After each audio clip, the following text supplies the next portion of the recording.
This is a movie.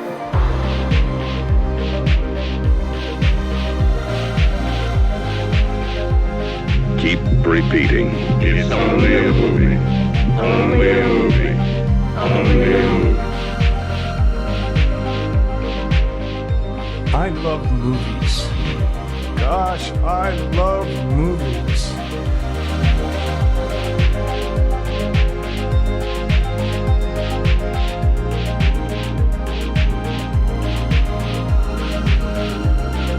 Listen to the Matt and Mark Movie Show. DD Mega Doo Doo. There you go, buddy.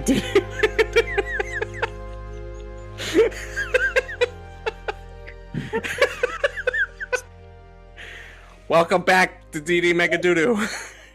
Holy shit, that's fucking hilarious. Holy DD shit Mega balls. Jeez, when was the last time we talked? I feel like we haven't done the show in forever. I think it's been... Has it been like a month and a half? Month and a half, maybe? No. Is that right? Holy shit, really? The last time we did a show was Hollow Man, right? Yeah, that So- was like Hollow Man was... mid-March? Was that mid-March? Hollow Man was the... I remember now. feels like it Hollow was Man was like the mid-March. second to last week of March. And then we were like gone the last week. And then basically all of April up to this point, we've been missing in action. So it's been like a month, I think, roughly. Yeah, it's about a month. Been about a feels month. Way longer though. Too goddamn long. It feels like 6 years, dude. It feels like the end of a I know, it's sitcom crazy. where like there's a picture, like the credits are rolling, and there's like a framed picture of me and Mark on the family mantle, like in the family photo, and then we both slowly fade out from the picture. like we've been drafted into Vietnam. We just slowly fade out while the other people remain in the picture. Then we get replaced by Jeff from Love of Cinema. He pops up. He's now he's like the cousin that comes in the later season. Everybody's like, oh, this guy? God damn it. That's a joke for the old That's people. fucking hilarious. Dude, I missed the show. I missed broing down with you. I missed hanging out and talking. I mean, it was fun to go to Europe, Yeah, but it same was also here. like I missed the show. You know what I mean? You know what I mean? Europe did fuck your ankle up, though. Basically, he's This tired of show has talking to not me. injured. Yeah, as the producer of the booth says, I'm tired of talking to Oh, her. shit. I think she's tired of talking to me. There would be like a Monday where I was out looking at the River Thames or some shit, and I'd be like, God damn, I could be doing the podcast right now. We're breezing by the crown jewels That's dedication. at Westminster Abbey, and I'm like, could be talking to Assbot right now. Dude, have you ever gone to see the crown Talking jewels? ass spots? Have you ever gone to see the crown Yeah, jewels in apparently England? they're all fake. Okay, yeah. no, that's It's what like I they're thought. on those like glass cases, right? So the Aren't they the all, ones like... in the front, that's also what I thought. The ones in the front are fake. And it says replica. So you get there and you're super excited and you're like, whoa, dude, this is the real crown jewels. This is awesome. You start looking and every fucking place card says replica, replica, replica. And you're like, this is lame. And it's because the real crown jewels are in a later room that is like totally secure with like 14 guards on either side. You know what I'm talking about? And they have moving walkways. Is it super dark? It's super dark. There's one long case of the crown jewels, the actual crown jewels, and there's a moving walkway on either side. So you stand on the moving walkway, it takes you past. And if you attempt to remove your camera, if you scratch your nose weird, you do anything, this lady guard, this like really bitchy Peter lady comes out guard, and smashes she's like, put your fucking phone away! You're like, oh shit. fucking cunt! Yeah, that's what happens. And you see the crown jewels for like a second and a half. Like, oh shit, there they are. And then it's over. Really? Yeah. Oh shit! I didn't realize it was a moving walkway. That's how Yeah. long ago I went. I don't even think. Yeah. they So had if you a go to moving Tower of London, there's the fake ones right up front. Go past that, keep going to where like the robes and the scepters go past that room. Then there's like another room with swords. That was a pretty cool room. And then the whole time I'm like, Swords are pretty dope. where's the real shit? And we were like, I guess, we're such schmucks. They're never going to let you see the real shit. No, they do. It's in the final room, and it is super secure. I've never seen the, what's that, Tommy? You know that famous rock opera Tommy that's like kind of dystopian? I've never seen that movie. Is it something like the Who made, right? Yes, but it's what I imagine this room is like. It's fucking moving walkways in England, and there are like super fucking police state kind of people on a platform watching you, and if you fuck up at all, they yell at you. Like, we dared Big not take Brother our on a phones monitor. out, so we just stood there kind of quietly with our hands at our sides, but we saw another lady through the glass take her phone out, and they were like, "Put your fucking phone away!" It was like yeah, that. all those like even those royal guards are like they're all dicks. It's like there's a Yep. crippled kid there, and they're like, "Stand back from the Queen's Guard!" and they like cut its remaining limbs off. Lower your weapon! Dude, that FOP store you went through was dope. Yes, so for those listening, I guess we should just launch right into it. This is the Matt and Mark Movie Show. We're finally back from break. I'm coming back from a long trip in Europe. Dude, did you ever wind up going away? Weren't you going to go hang out Yeah, with your I was supposed to go dad with and my stuff? dad's What 80th happened? Did birthday, you do and he was that? like, I don't want to see anyone. Oh, I okay. was like, I was wondering because He I was just like, scheduled- you know the I was like, isn't Mark You know going what to he did, though? disappear He- at some point? I know I was supposed to, but he scheduled all his medical stuff. So he basically used that as an excuse. He was like, I have so many medical issues going on, and I set up all my doctor's appointment for my birthday. That's what he Wow, does when he what doesn't a want to see birthday. people, I noticed. Damn. He Okay. basically is just like, and it's his 80th birthday too, so it's Yeah. like a milestone, you know? I was Well, I don't curious know. because I I was guess- like, at I some feel so. point, because I was hearing from you a lot on text, and I was like, at some point, because I know when you go to your dad's, you drop off because I think the cell service sucks over there. Yeah, he has no internet. Yeah, I service. was like, at some point, Mark's gonna vanish, and you never vanished, and I was like, maybe his dad got like an upgrade. He got like a router or something. He got like Wi-Fi out there. I'm bad now. I was Yeah, like, my no, dad hates his technology. dad didn't do that shit. Wait, while we're Even catching though up, it would benefit him. we should come in. You know what? Let's do this. Welcome back to the Matt and Mark Movie Show. We are back after a long break. We missed all of you. We hope you missed all of us. And this week, just so you know, we're going to be reviewing A Working Man, the new Jason Statham, David Ayers. David Ayer. I thought it was David Ayer, right? I think it's David Ayer. Ayer? The new David Ayer, Jason Statham movie. We're excited to talk about it. Mark and I haven't seen each other or talked in like a month and a half since the show went out of business. So we just Yeah, wanted it's to been a bro minute. down and watch Jason Statham punch stuff. But we're going to be catching up first. So back to our catch up. I just had to get that bit of business out of the way. I'm so rusty. I'm like, what the fuck? Do we have any phone calls? Fuck no. No one called. It's been dusty, dude. It like the dead telephone boxes in London. So is the podcast hotline. It's just been completely boarded up.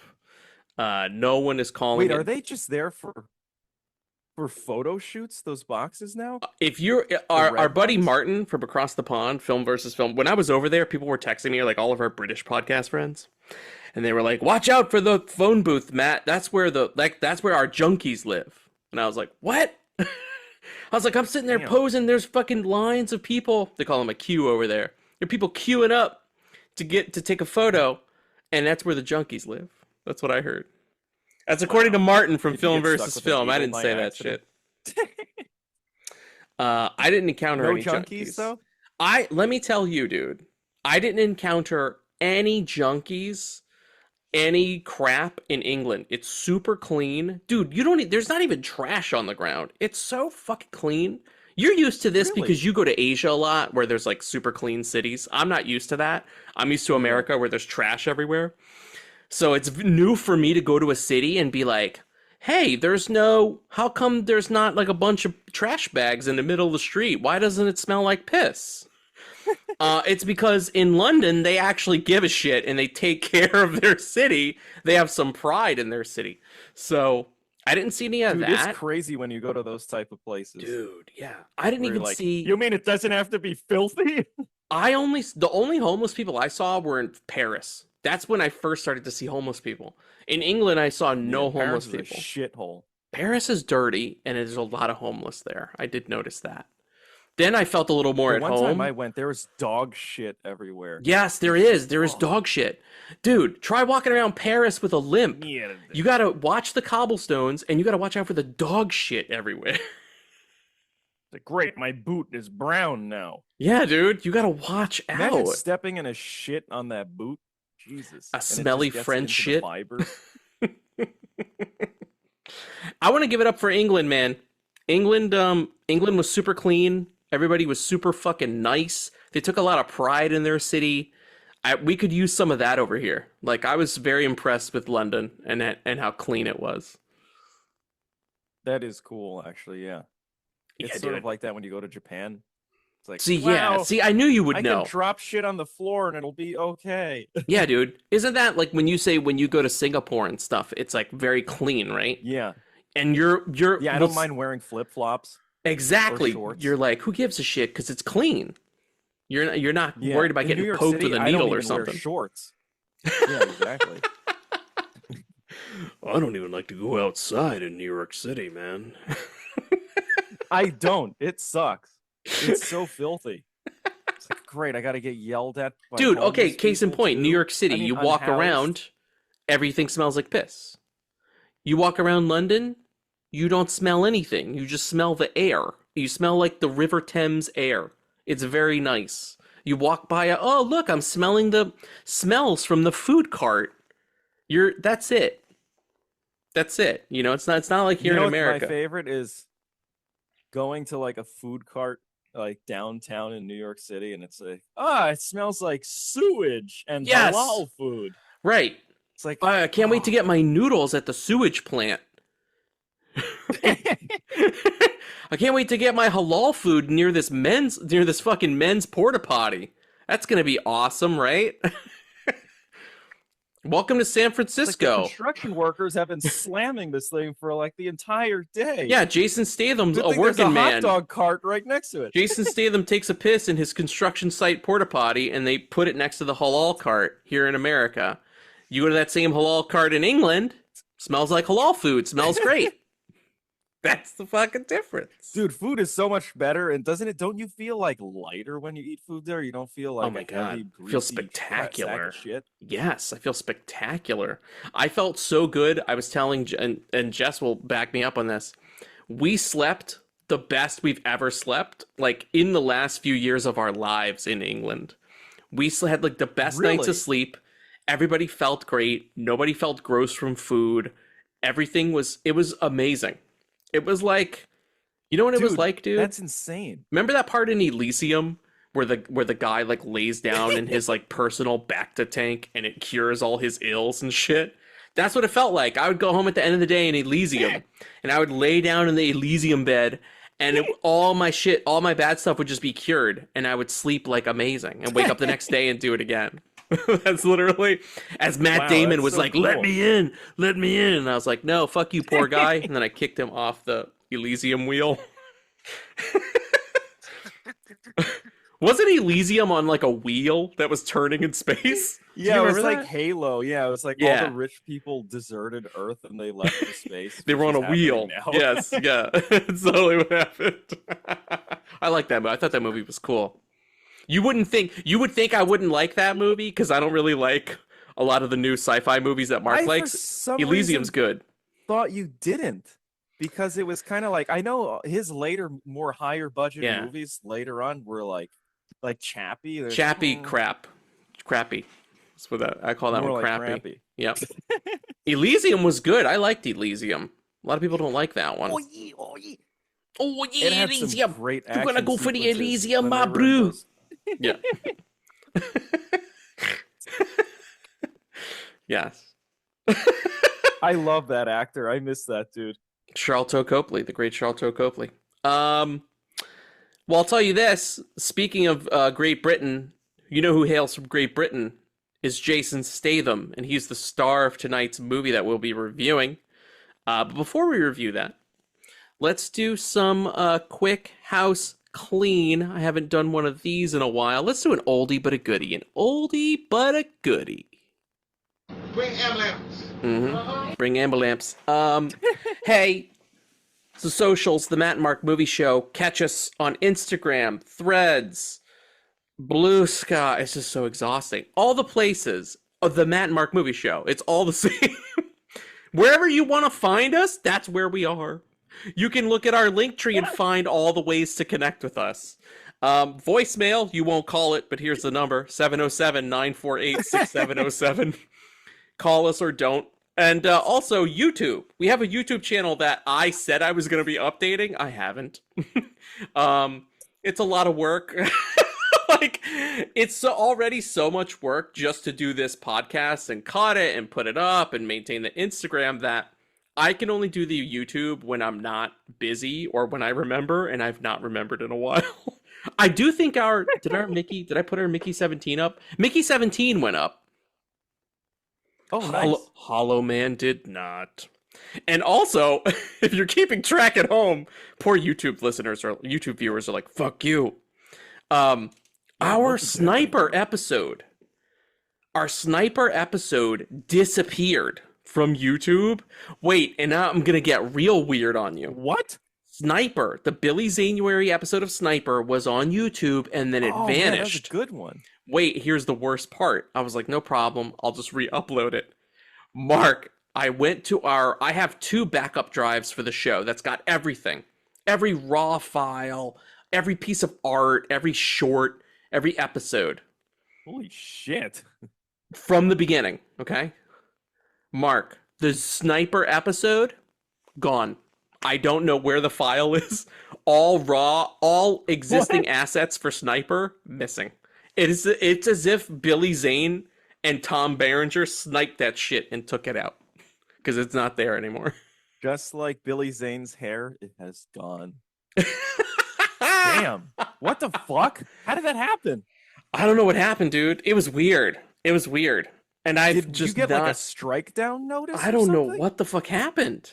Well, even if I got that, which I didn't, but even if I got that, how would it have affected what was personally on my own external drive? And I even checked the backup drive. Nope, it's not there. It just skips over. So I'm like, that's clearly human error. Like, I must have been so inundated or like rushing or something that I just didn't archive it, which seems weird, but I don't know. Sniper. What if we just never recorded it?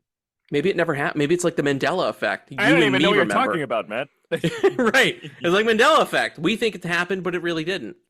So there you go, people. Collector's Item Podcast. Crazy. If go listen to a lost episode that still exists on our RSS feed, the Sniper Billy Zanuary, because it doesn't exist anywhere else.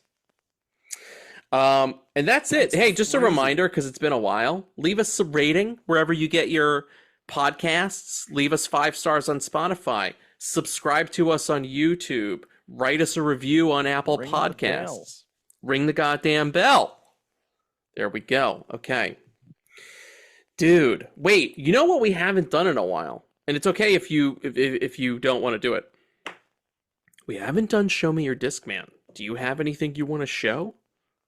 I don't, but I know you do, and you should. I have something. Well, I already showed the FOP stuff from England on our Instagram, but I got something brand new. Like, I'm talking 10 minutes before we signed on. Really? So here we go. Let me play this. Here we go, everybody. It's our favorite segment. Show me your Discman.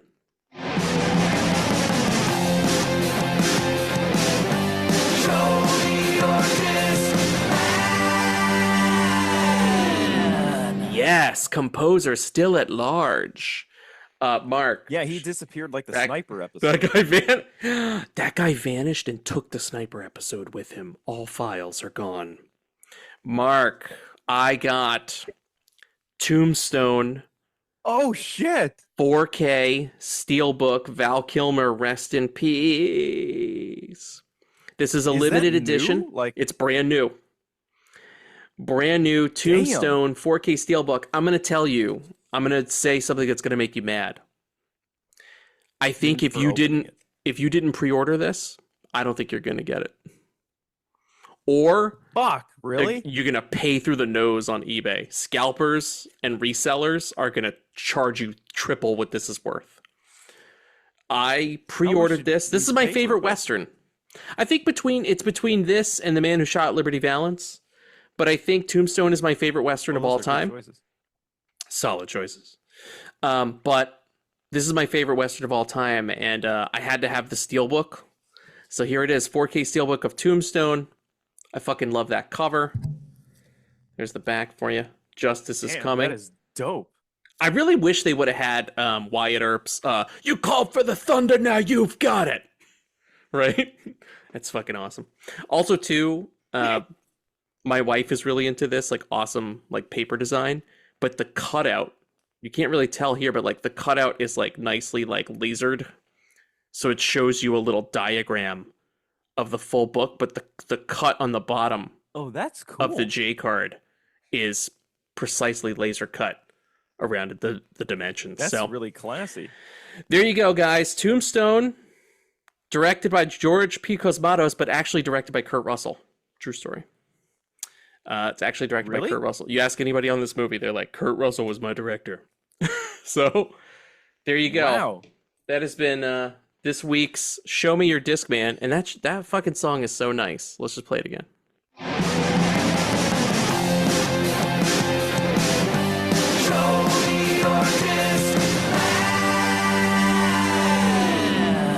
There we go. Show Me Your Discman. Dude, I was so psyched that showed up because I was seeing people on social media get their tombstones, and I was like, where's mine? Like, I fucking know I ordered it. I'm like, where the fuck? I did that on purpose. I pre-ordered mine, like, months ago.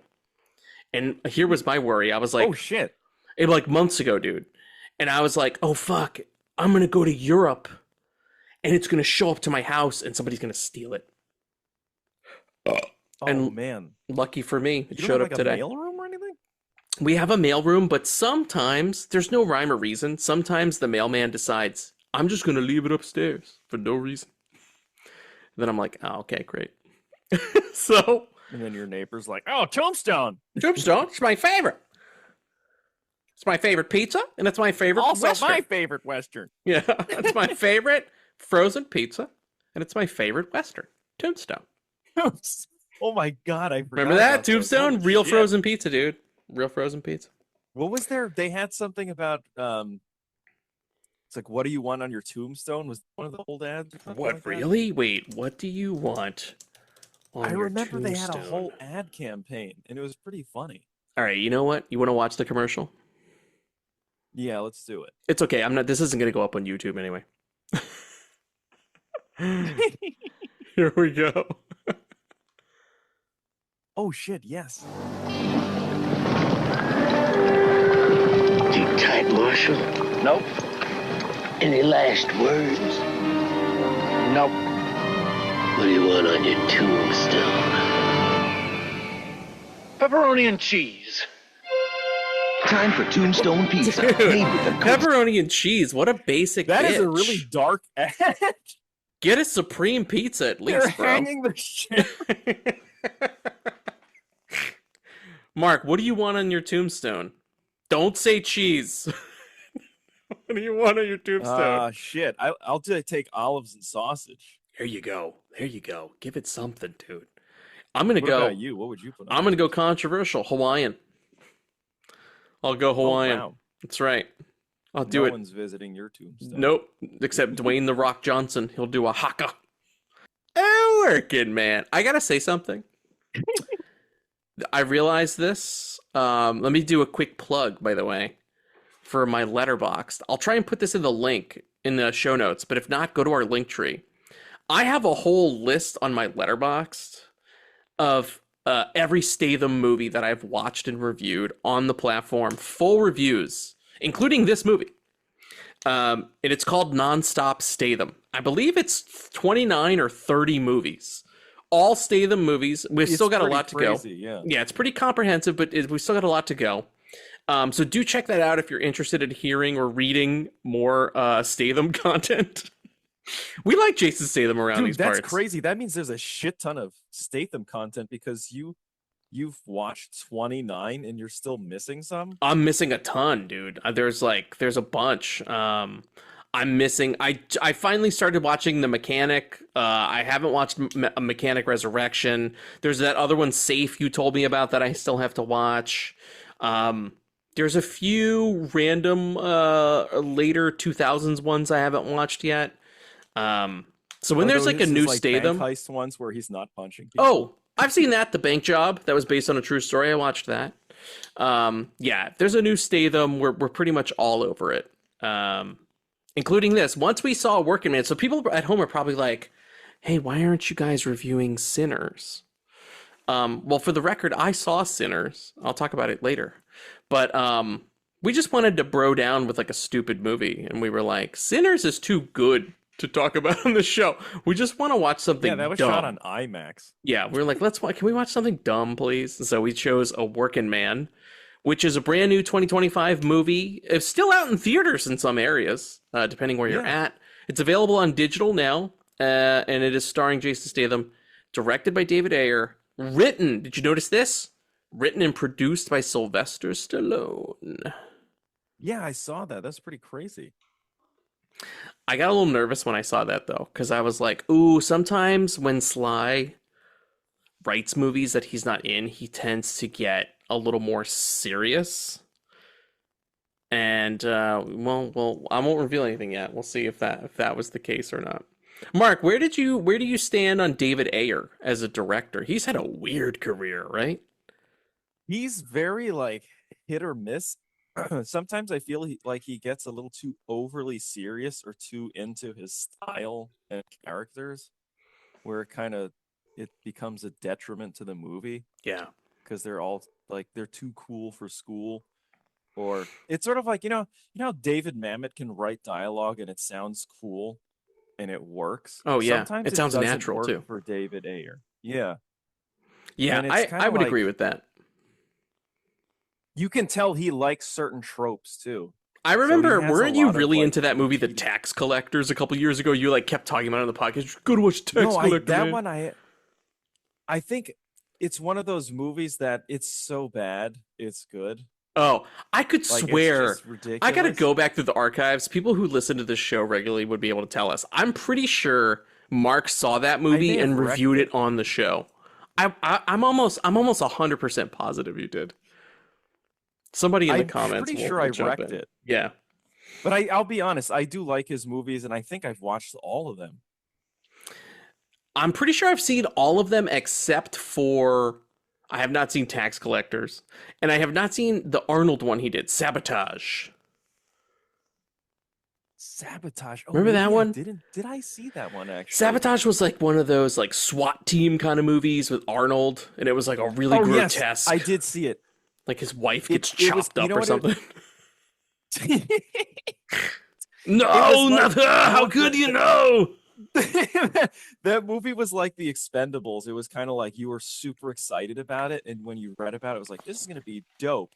And then you see it, and it's like it's kind of disappointing. It's not as cool as the trailer made it out to be. Yeah, with that cast. Yeah, that's one of those trailer movies. I was expecting a lot more. Yeah, 100%. You know what movie that I think had the inverse of David Ayer's filmography, where it was like kind of not a great trailer, but it wound up being a great movie, was Harsh Times. I like Harsh Times a lot. The Christian Bale one. I was actually just about to say. Yeah, that's a good one. Yeah. That's a good one. Like okay, and we can both agree that the original Suicide Squad is a piece of crap. It's a piece of crap. Come on, guys. It's a big old piece of crap. I can't believe I totally forgot that existed, to be honest. And that he directed it. But apparently he wrote and directed it, but apparently the very famous thing was that he wrote it in like WB gave him like a month to write the script. Like a huge fucking DC movie he wrote in 4 weeks. What? And they just took the first draft and they were like, let's just shoot this. Jeez, well, I can't blame him then. That's not much time at all. That's why he's been all fucking loud about, especially too, like when The Beekeeper and shit had come out, because he also directed The Beekeeper. One of our favorite movies of last year. That's why I was super hyped for this. Yeah. I was like, oh shit, Statham reunited with David Ayer, coming off The Beekeeper. Let's fucking watch A Working Man. And that movie wound up on both of our favorites lists last year, because that movie was like a it was like a 2024 Canon Films movie. It was so awesome and so fun. And really over the top and ridiculous. And great. That's the David Ayer I like. The crazy over the top shit. I love that. Yeah, I think the street era of David Ayer, like your Training Day and Harsh Times and that, I think that kind of stuff to me is not as cool. It feels very dated. Like no hate on people. I know people like love our buddy Tommy like loves Training Day. I think that movie has not aged great. I think it's like really kind of The shot me in the ass line, makes me laugh. Now. yeah. It's just kind of Like, I don't know. I can't believe he got an Oscar for getting shot in the ass. He got an Oscar because of that speech. I don't know. I didn't think that speech was that good. I thought he was better. Denzel was better in Gladiator 2 than he was in Training Day. I will fucking go to court and tell you that. Did you see that one line in Gladiator 2 where Denzel Washington goes, "Hose them down"? How about his line in Gladiator 2 where he's like, "What do you want on your tombstone, Maximus?" "I'll take ground beef, Pepperoni, and barbecue sauce." He's one of those fucking guys that likes his pizza with barbecue sauce on it. You know what I'm talking about? You ever order Papa John's with somebody and they get the fucking barbecue chicken pizza that's got the red onion on it? That sounds horrific. Mark, dude. you look horrified. I didn't even know that existed. That sounds gross as hell, dude. Dude, there's a pizza. It's also like a very popular My pizza. light died. Your light died. Mark is in an interrogation room in Law and Order SVU right now. I'm waiting for fucking To Catch a Predator guy to come out of that back room. Yeah. What do you want on your tombstone? Semen. Dude, there's a popular semen and blood particulates. Maybe it's not a popular choice, but there is a frozen pizza flavor that is regular enough to be in rotation, and it is some variation of barbecue chicken. Instead of marinara sauce, it's a barbecue sauce. There's red onion on the pizza, and correct me if I'm wrong, I think it's mozzarella cheese and Gouda. That doesn't sound good at all. That's not Gouda. That's not Gouda. But I want to say that's like a real legit pizza combo that people will have. And it's not like out there. Is this like a traditional thing that people can order? Like, I wouldn't say it's traditional, but it's in the rotation. It's in the rotation. Like, I bet you could go to a New York pie shop right now and find a pizza that's that pizza. I think it's as common as a white pizza is. Like, you know, people go and I don't know who you fucking devils are who just get white pizza. White pizzas. Fuck white pizza. I'm right there with you. I don't like white pizza. It's gross. But there are people who just get white pizza. I don't know who the fuck these demons are. It's fucking demonic people. You know what I hate about white pizza though? They always like fake you out. They're like, you read all these amazing ingredients, and then you're like, what kind of tomato sauce? Yeah. And it's just not there. It's like, just not. Fuck this pizza. It's fucking nasty. It's nasty, dude. I can't get down with white pizza. And it's really dry as fuck. Too. I would rather have no sauce, like an appetizer pizza where it's just basically bread and olive oil. I would rather have that than a white pizza. I would rather eat white dog turds than white pizza. That's a true fucking story. I would tell you that. You ate a white dog shit? I never ate a white dog shit, but I would if it was a choice between that and white pizza. You ate a white dog shit? How dare you? What do you want on your tombstone? White dog shit. Oh wait, hold on. Let me plug in I'm gonna be unprofessional and plug this light in. There you go. It looks too creepy. Go for it, buddy. What do you want on your tombstone? Nice. Ah, there we go. White dog shit pizza. White DD mega doo-doo.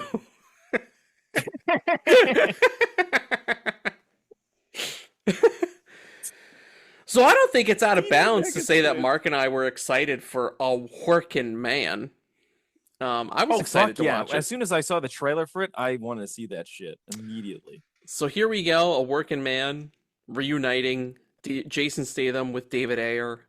Mark, where do you come out on A Working Man? Oh shit! Oh, that damn! Already we're You're doing like, this is the review. Well, we don't have to do that. No, I was gonna say, should we do predictions or? We could do predictions. No, you know what? Fuck it. Let's do predictions. Predictions. We don't have fanfare for this yet. I'm sorry, everybody. Predictions. I'm gonna. Oh wait, I think I had something to play while we did this. That was long enough. Oh, you do? I think I do have some kind of Assbot thing where he just kind of You know what? Let's have Asbot sing Yub Nub. Old school shit while we write down predictions. Here we go. Yup, no. I'm gonna get paid. Now give me $20, Matt. Oh, god damn it. It was just him. Here, listen to this promo. Here. It's just like If Cash this was App the rap. year 1998, you would be seeing a working man on Movies for Guys Who Like Movies. Here's the full promo for Movies for Guys Who Like Movies. Here we go. Thursday nights on the Superstation. It's movies for guys who like movies. Movies the way guys like them. I'm dropping the hammer. It's a guy thing. Woo! Chicks and jets and boats and cars, and I can't wait. It's gonna be great. Movies for guys who like movies. Every Thursday night on the Superstation. Woo! On the Superstation, baby. What do you want on your tombstone? I'm Dude, done I writing. really Are want you a ready? pizza now. Did you write? Are you? Wait a minute, though. Do you want that fucking barbecue chicken, red onion, barbecue sauce pizza? Do you have a Papa John's near you? Would you go to Papa John's even now, knowing I have a Domino's near me, and I do like Papa John's because of that garlic sauce. I But love that you know, garlic sauce here's the- dipper, dude. I love that Dude, shit. It that is so good. killer shit. I don't care what he did. I don't care how racist he is. Those dippers are delicious, bro. They are. They are.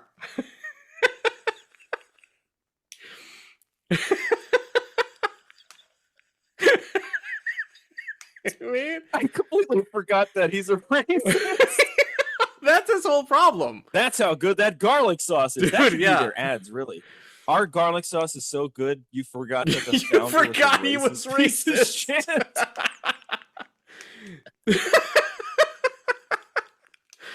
Dude, I will dip a fucking pizza. I won't even just dip the crust. I'll Holy dip shit. every bite of pizza in the sauce because that's how much I love that shit. The garlic one is the best. I'm right there with you. I like the extra Yeah, the marinara. garlic one's phenomenal. Ranch is all right too. I'll fuck Oh, with a that little one's good, ranch. too. That one is good.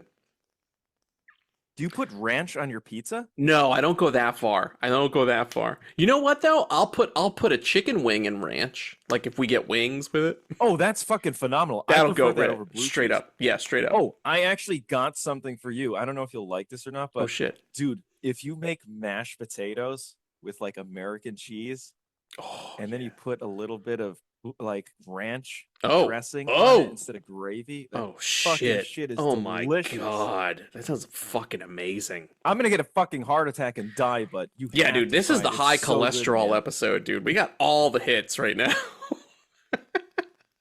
Oh, here's something crazy in Pennsylvania. I don't know if they have that around here. I've only seen it in Pennsylvania in these Polish areas. It's called pagash.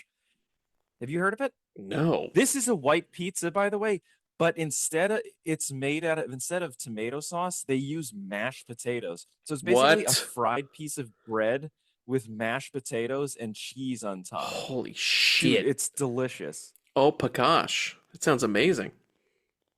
Fuck Dude, you yeah, have to dude. try it if you go to Pennsylvania. Yeah, you can't. By the way, only order one slice. It will kill you. Whatever It's you just do, really do dense. not get 2 slices. You'll die. Your colon will back up and your fucking stomach will explode. Jesus. Jesus. Jesus. It turns into bricks. Mark, so you've written down a prediction. I've written down a prediction. Yeah. So this is how predictions work. In case you're hearing this for the first time, we will read what we thought the other one thought about the movie. We'll give our initial thoughts, and then of course we'll reveal the predictions, or reveal if we're right about the predictions. So, Mark, you want to start? What was your prediction for me for a I'll Horkin do it. man? So just read it off. Just read it off. What did you write? What did you write down? I'm out of practice. Okay, I put Matt found it long and not as entertaining as other Statham films. Wow. Okay. Okay. All right. Okay. So there you go. I wrote, Mark loved it and enjoyed the violence. I literally wrote Okay, that. yeah, I can Mark loved it agree with and that, for enjoyed the sure. violence. Mark, initial thoughts on A Working Man. What'd you think? I wasn't expecting it to be as good as The Beekeeper because from the promo and stuff, it looked like it. I don't know if this is true or not, but it looked like it had a much lower budget. but it was dumb and entertaining and exactly what I wanted. I was not in a good mood. So I was just like, I just want to see some stupid action movie where I can just eat snacks and just watch someone decimate a whole bunch of people. And it totally delivers. It's from the opening sequence at the construction site. None of this movie, by the way, I also have to say, none of this movie makes any sense. He lives in his truck. He lives in his fucking pickup truck so he can save money for a court case, but he's like the foreman of this massive project. Oh wait, and he I'll double down. I'll double down on that. The whole thing for him is that he wants to go after this girl because the family who owns the construction site and employs him has done so much for him. Yet they knew he was living in his fucking car this whole time, and no one has even offered him, hey man, do you want to stay in my basement? Hey man, you want to stay in my attic? Instead in their time of need is when they come to him like, hey man, can you begin this kill crazy rampage to save our kidnapped daughter? I was like, this fucking nuts. That makes no sense. The whole thing with this truck makes no sense too. They also had $50,000 in cash on premise, not including the expenses, which was $20,000. Yes. So they had $70,000 in cash. They could have given him for the lawyer. Guy is fighting. Yes. Well, he's fighting for. Okay, this is why it does not make sense. He's fighting for the custody of his daughter. But the only way they will give him money is if he kills a whole bunch of people. Yep. Goes back to this traumatic past that he wants to get away from. And that's the only way they will help him. And he could potentially die because he has to go against the Russian mafia. And it's one of those things where they never actually talk money for him to take the mission on. It's portrayed in a way that he's doing it out of the kindness of his own heart, simply because they are family. Not only that, wait a minute. So not only is he doing it because they're family, they have not helped him. They've not lifted a finger to fucking help this man who's living in his truck. Okay, dude. Then he have all those trailers. He spends money. He spends money he doesn't have out of pocket to rent an apartment for no fucking reason. He doesn't do anything with that apartment. Does he also use his own money to buy the drugs? Yes. To get he's using his own money. And that's expensive too. That's his own expenses, dude. He's using his own money to fund the trip, the vengeance trip, to save the girl. And they haven't paid shit. They haven't paid jack shit, dude. He rents an apartment for one scene. I was like, oh, is he gonna fucking make this like a bomb where he lures the people into his shitty apartment and kills them? No, dude. He doesn't even sleep there. He uses it to put up a murder board of suspects, and that's it. That's why he went through the fucking process of applying to get an apartment and paying first and last month's rent and security deposit out of pocket. This is a man living in his truck. He's blown now $3,000. Then he's got to spend his own money to score drugs so he could get in with the drug dealers. What the fuck? Dude. The whole shit with the family makes no sense. Makes no sense. Oh Sylvester Stallone, Oscar-winning screenwriter, by the way. Oscar-winning screenwriter, you fuck. This fucking guy writes this movie. When I saw Stallone's name come up, I was like, uh-oh. And Jess had the opposite reaction. She was like, oh, cool. Wow, Rocky wrote this? I was like, don't get excited yet. I said, because if he just wrote it, he tends to, two things. He tends to get too serious, which this movie does, and he tends to forget stupid logical shit like this. Like, he'll just throw it at the wall to see what sticks. Do you think it's because now he's too rich, so he actually doesn't understand how things work? Have you ever watched... So he still thinks it's like $500 to rent an apartment or something? Yes. Have you ever watched 30 Rock? Have you ever watched 30 Rock? Haven't. There's a genius gag. Just some clips here and there. One of my favorite... It's a fantastic show, but there's a genius gag where they're talking to Tracy Morgan, who basically plays himself in the show. This is really quick. I'll tell you why I'm talking about this. Because they're like, Tracy... People say your comedy's out of touch, and it cuts to a clip of his comedy show, and he's like, you know how people in St. Bart's be eating their lobster like, because he is completely out of touch, right? That's Sylvester Stallone writing this movie, a working man. Because he does, dude. He thinks apartments are like $500 to rent. Yes. And he also doesn't know how much people that are in charge of other people on a construction site make. Yes, How dude, does that's he like a make- six-figure what is he fucking job. spending money on? If you're a construction foreman, you're making like $200,000 a year. You can afford attorneys. And you can afford not to live in your truck. Yeah. Well, here's the thing where I was like, okay, maybe it would make sense if he's got a small team and it's like maybe like a small house. Right.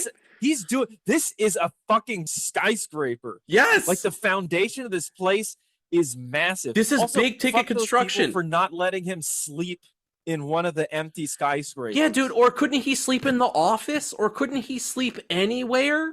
Couldn't he sleep anywhere that's not a that's truck? what I was saying. They have all those mobile homes everywhere. Yes, it's not like he has some kind of emotional connection to the truck. Like, I saved up money for this truck and I can't leave it. Like, no, he can go anywhere.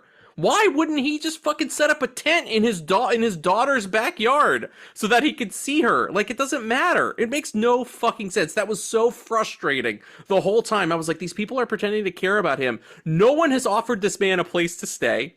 When he goes in and they're like, can you please help us save our daughter? They don't even offer him a sandwich. They don't even offer him a drink of water. It's just what they want. They're like, our daughter's missing. Yeah. You go and find her. And by the way, the whole time that Jason Statham... You can't live with us either. You can't live with us.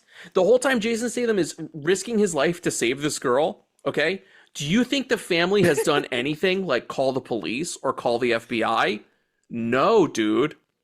No. When he shows up at the end, there's no police. It's just the family sitting around, I guess, praying. I don't know. Like, it was so stupid. It felt like one of these movies where it's like the police aren't going to do anything, so we're just going to like slaughter everybody. And they gave up. But but the thing is, to your point, the police would still fucking show up because he murdered, he even kills a veteran. Yes. Like, someone's going to fucking show up for that. Dude, right? There are crooked police in the movie that are helping the bad guys. When police die, other police are all over it. Okay? You don't cop kill and then just fucking have a sandwich like it's not a big deal. It would be police swarming everywhere. Everywhere, dude. Especially their fucking work site. It doesn't matter if they're corrupt cops either. No. Totally, dude. Cops are always right and other. So here's cops' my thing. eyes. So I think Sylvester Stallone doesn't understand how real world things work, and I think David Ayer only knows cool tactical action. He doesn't understand the logistics of how those things would work in the real world. You know what it is? I honestly think he probably saw the script and he's like, well, it doesn't matter how they get to the kill zone to destroy everybody, as long as they can get from this one kill site to the next one. Yes. It doesn't really matter what happens in between. 100%. He could have basically just done, in his mind, I'm sure David Ayer was like, I just need some transitional whatever, I don't give a shit, TBD, to get from this sequence to this sequence. And Sly was like, no problem. And he put in a bunch of nonsensical shit that means nothing. It means nothing. I guess I can reveal something. I was entertained by this movie, but I did not like it. The whole time I was like, not to be this guy, but the whole time I was like, why can't we just have Beekeeper 2? I was like, why are we fucking dealing with this? The Beekeeper, fuck it, I'm going to compare them. The Beekeeper is so fun. It's so interesting. Statham's character, the lore that they develop for the beekeepers, the way he acts, why he does the things. He has all the cool bee weapons and shit. The aviary, apiaries, whatever you call those things. It's all there. It's all been established. We all think it's cool. He was using honey to blow people up. There was something unique about it. So if you strip all those unique details away, and you strip all the lore away and all the sort of fresh approaches to killing people that the Beekeeper does, you get a working man. Because I thought, they're going to do for construction workers what they did for beekeepers. Like, you'll find out, the reason he's in construction. Like the bricklayer or whatever. Yes. You'll find out the reason he's in construction is because that's where he buries his bodies at the foundation of these buildings. He uses, power tools to shoot guys. Dude, I wanted him to jackhammer someone's head in. Yes! Dude, he's carrying He in the only uses the poster pickaxe once. and he's in the poster, he's carrying a sledgehammer, and you're like waiting for that fucking thing to come out. It comes out at the very end, and it's not as satisfying as you want it to be. And that's the banner I would even hang forgot on this what he movie. used it. It's not as satisfying as you want it to be. Here's another thing I want to bring up. I love this. There was a really cool character in the movie. It's his buddy it's like his vet buddy who's played by David Harbour. He's like a blind guy.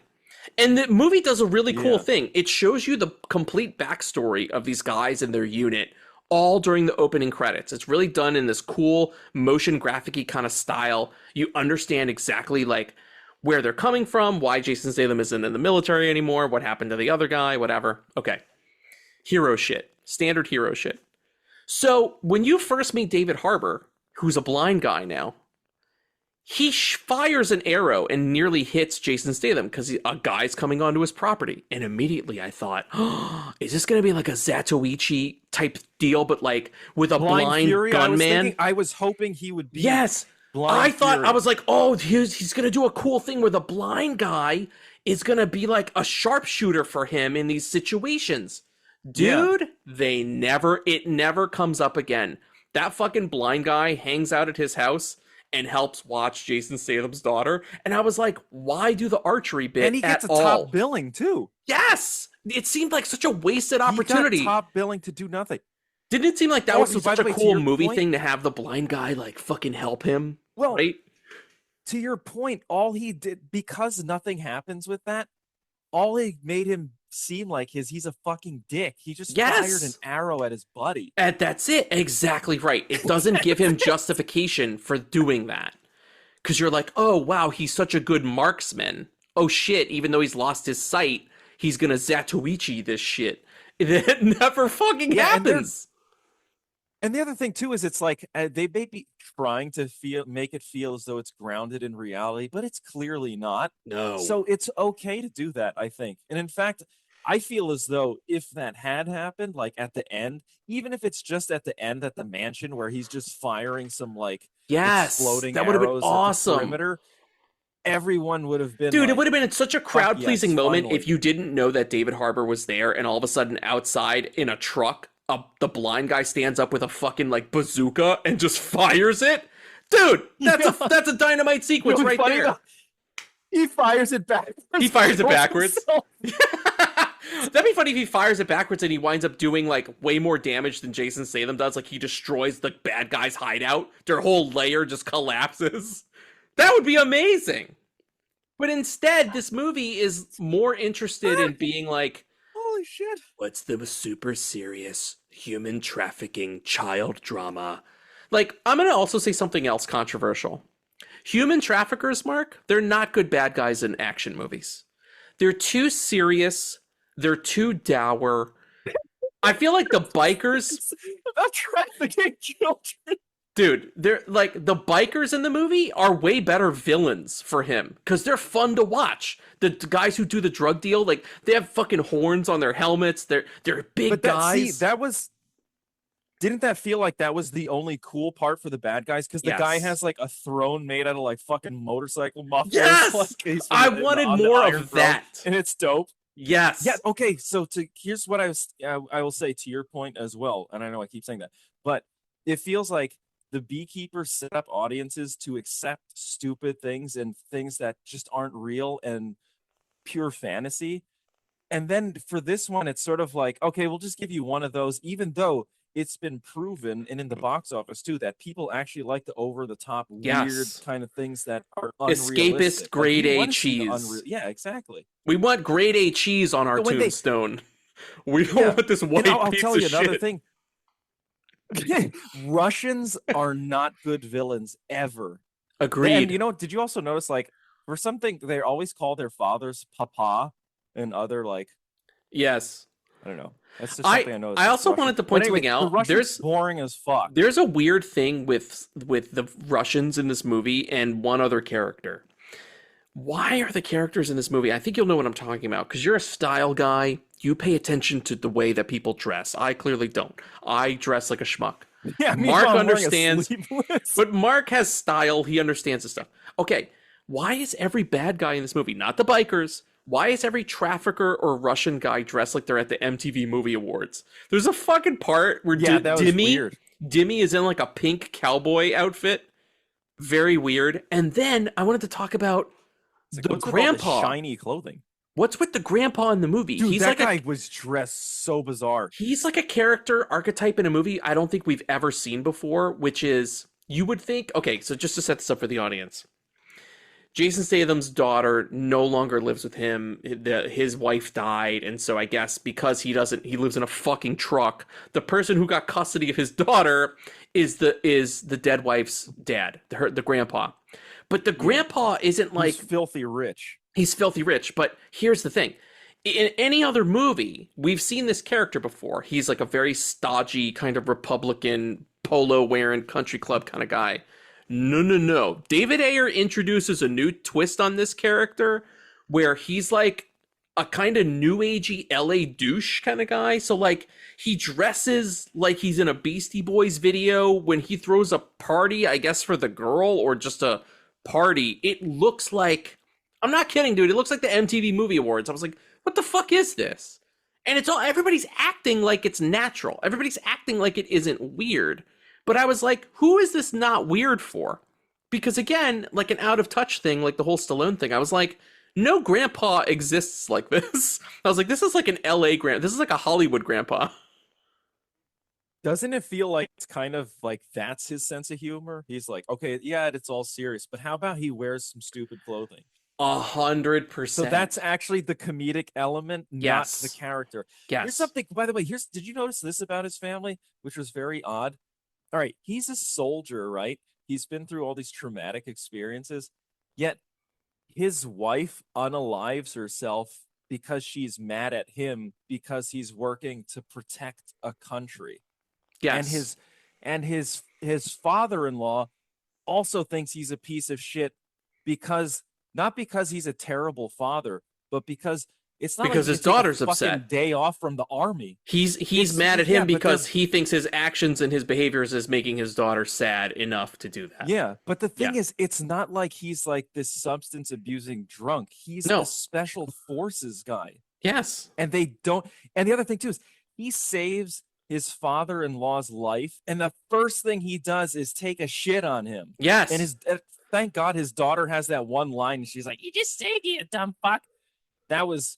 Actually, the girl who played the daughter, she was good. Yeah, I did too. Together. She was good. They were really cool together. And listen, they had good chemistry. I know I'm crapping on this movie, but I will tell you, it is very entertaining, and there are some good sequences. And I'll tell you, the climactic end battle almost makes up for all the. I would call this movie, it's so inconsistent. It's like, it's so uneven. It's like, here's all the serious child trafficking drama. And here's like a Jason Statham beat 'em up movie.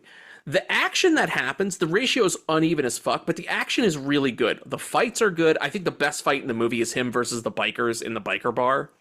But the end sequence where he infiltrates the place where they're holding her, and it's full on Jason Statham, like Black Ops, like stabbing guys, shooting, awesome fights, great. Did you notice though that the mansion is packed full of dudes? As soon as it gets to the fight sequence, it feels empty. Empty, yes, I did notice that. Convenient.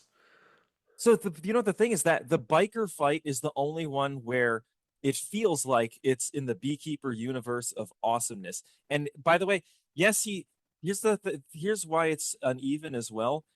He has a bit of respect for this other guy, the leader of the bikers, because he's also a veteran. Yes. But he kills him in like the most brutal He shoves a knife. The through guy's his like, throat. Just ends it. And he stabs him a few times and then shoves a knife through his neck. The sex traffickers got off way easier than that guy. Yeah. Jason Statham let the sex traffickers off with like one punch and a broken neck. The former soldier guy, he decimates that guy. It is actually kind of funny how extreme that death is. Like, it is the most extreme death in the movie. But the funny thing is, it's like they play this music and they do this shot as though it was something that deeply affected him because he had to kill a Yes, he like soldier. has. Statham has a moment where he looks down. He's like, "I can't believe I'm here. I can't believe this. It's like says, "I'm sorry, brother." I'm sorry, I'm And the sorry, guy's like, brother. his corpse is holding The guy's hilt tongue is of the wagging out of the knife. side of his neck, like.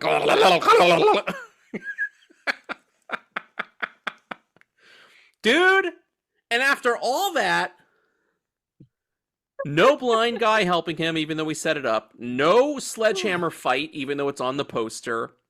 I really hope David Ayer, if they do make a Beekeeper 2, and I think they would be stupid not to, I think... No, they are. Oh, well, I hope David Ayer isn't making it. I hope somebody else is. In fact, you know who should make it? The guy who made the Accountant movies. That guy should make the next Beekeeper. That guy's because he dope. would make... Yeah. Wait, let's look it up. Beekeeper 2. My fear is, though, that he would make it like PG-13 or more. Whereas at least Ayer will do some extremely gross, violent stuff. Here we go. Beekeeper 2, Mark. They have a director. Oh, it's written by Kurt Wimmer, just like the first one. Score. No Sylvester Stallone, Kurt Wimmer. Directed by Timo Giajanto. Timo Giajanto. Who's that? He directed The Night Comes for Us, the crazy movie with the cast of The Raid. You know, that like really bloody action movie, The Night Comes for Us? That was a good movie. All right. And he also directed, This guy's good. he's done a couple segments in VHS. Yeah, Timo Giajanto. He will be directing. So we get a different director. We get an update thank for God. Beekeeper 2. Sorely needed. That one's going to be nuts, actually. If that guy does what he did in that Netflix movie, it's going to be fucking incredible. But Dude, okay, did this... I love The Night Comes for Us. So bloody and fucking crazy, dude. It was very disturbing. But see, that's the type of violence and action that you needed in this movie. And it, you know what it felt like? Didn't this movie, because the Beekeeper came before it, it made it feel like Jason Statham was really old. Not that he looks old, but he didn't move. He doesn't the way move that much, he does in yeah. The Beekeeper. It's like in the later And even when Death he Wish throws the movies where grenade, Charles... it's very nonchalant, where he's just like... It's like in the later Death Wish movies where Charles Bronson doesn't move around much. He uses more like long range weapons because you can tell he's like super old and he doesn't want to do much. So Timo Giajanto directing, and Mark, you'll be psyched to hear this.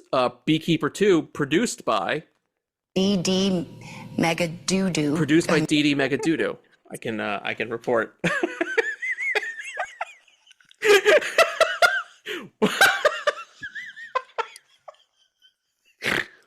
D.D. Megadoodoo.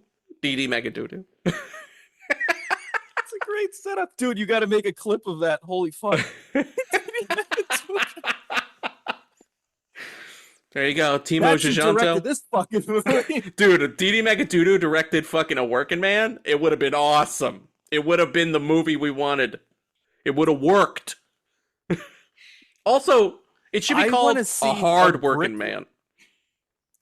Dude, I was actually just, when I was watching that, I was like, if they called it, because there's this really cheesy country song by Brooks and Dunn. Dude, if they use that over an action sequence at the end where he's butchering would have been people great. with this country song, Yes. fuck. Dude, you see, man, you gotta have fun with these movies. You cannot be overly serious. Sly is too serious. I don't know why late Sly, even like, it's a miracle that Rambo Last Blood turned out to be as exciting and fun as it was. But do you notice, like, even Rambo Last Blood, or even Rambo, the fourth one, they're all about sex traffickers. It always comes back to sex traffickers with him. Stallone is obsessed with sex trafficking. I think it's because he's a Republican. Oh, it's like the Sound of Freedom shit. They're like, put the sex traffickers in. It's big business. Sound of Freedom.